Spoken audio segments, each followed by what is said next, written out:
Putik yan, ganun pa rin yung music. In fairness, ang ganda ng music.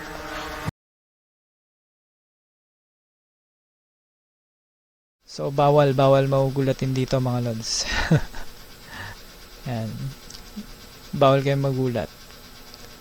Pwede lang ma-shock. Yan, lagi sinasabi, bawal kayong magulat, pwede lang ma-shock. At ang panonood sa ating podcast at streams ay at your own risk mga lods. So, paunawa sa mga bata at sa mga elderly, mga nakakatanda. Ang inyong mapapanood ng mga video ay maaring makaapekto o magdulot ng labis na takot. Kung meron kayong mga suggestion, request, recommendation sa mga video na gusto nyong panoorin dito sa ating podcast channel, comment down below lang dito sa ating comment section. G tayo mga lods, G tayo. Eto, gusto nyo ba to? Serbian Dancing Lady. Trending to ngayon. Serbian Dancing Lady. Reaksyonan natin to, no? Trending to ngayon. Ano ba meron dito sa Serbian Dancing Lady na to? Short horror film lang to mga lods. It's a 3D metaverse. The Wow, building blocks commercial are po siya. May voxels, ads which po are like siya. 3D pixels. You can even animate. By adding and removing blocks, you can make any landscape. I don't know how to code. No coding skills needed. As you place assets, you set how they'll Skip behave and how players can interact. ad mga lods, skip ad. Pause. Yan, eto. Sa mga bago pa lang sa ating channel, yan. Welcome sa mga bago pa lang sa ating channel. Welcome sa inyo, yan. Sana wag kayong magulat. Wala naman nakakagulat rito sa ating channel. Nakaka-shock lang. Yan, sana wag kayong magugulat. Okay. So tayo ay magre-reaction video. Ang unang video na ating re-reactionan ay manggagaling sa ACM Official. Isa rin itong creator sa YouTube, content creator sa YouTube. ACM Official ang kanilang page sa YouTube. Sila ay may 437,000 subscribers na sa YouTube. Marami na rin. At itong video na ating re-reactionan ay ang Serbian Dancing Lady short horror film. Yan. Ito ay may 2.9 million views. 6 months ago lang to, 2.9 million views na, halos 3 million views na. Yan mga lads, bakit nga ba ang taas ng views ng video na to? Yan ang aalamin natin, ba't ang taas ng views nito. Titignan natin. Malamang pag ganito katataas na views, 3 million, 6 months lang, ganyan kagad yung views. Malamang maganda yan. Shocking yan. So yan. 2.9 million views. Serbian Dancing Lady. Ang idea ko rito sa Serbian Dancing Lady, trending to ngayon eh. Maski sa YouTube, social media, trending to. Ito yung nababalita eh. Yung parang sumasayaw-sayaw, tapos pag nahuli ka nila na pinapanood mo sila, hahabulin ka ng saksak. Yan. Sa ibang bansa yun.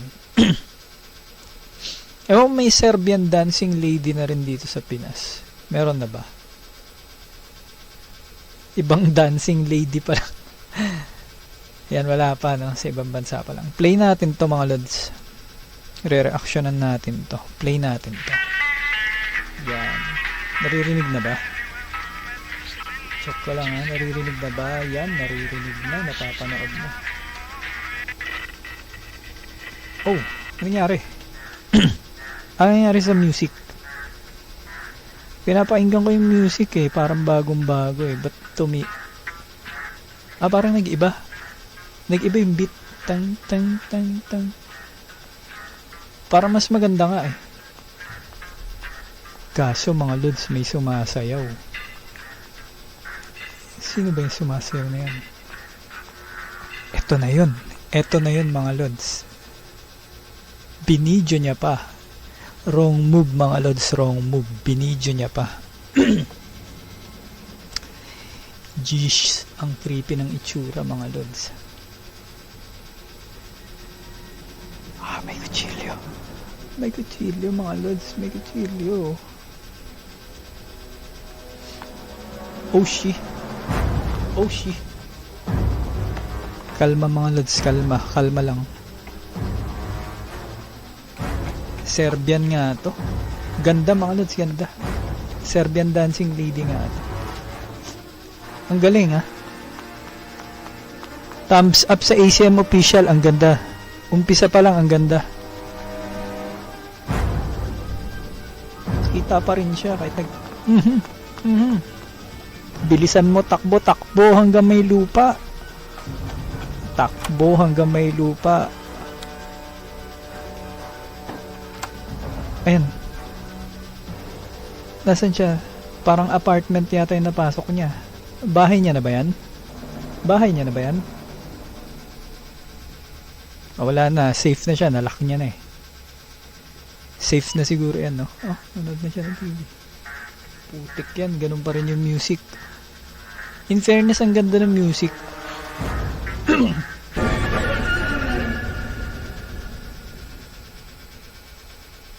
Punyemas na yan. Napunta pala sa likod niya. Ang iksi, bitin. Tapos na yun. Napunta pala sa likod niya mga lods.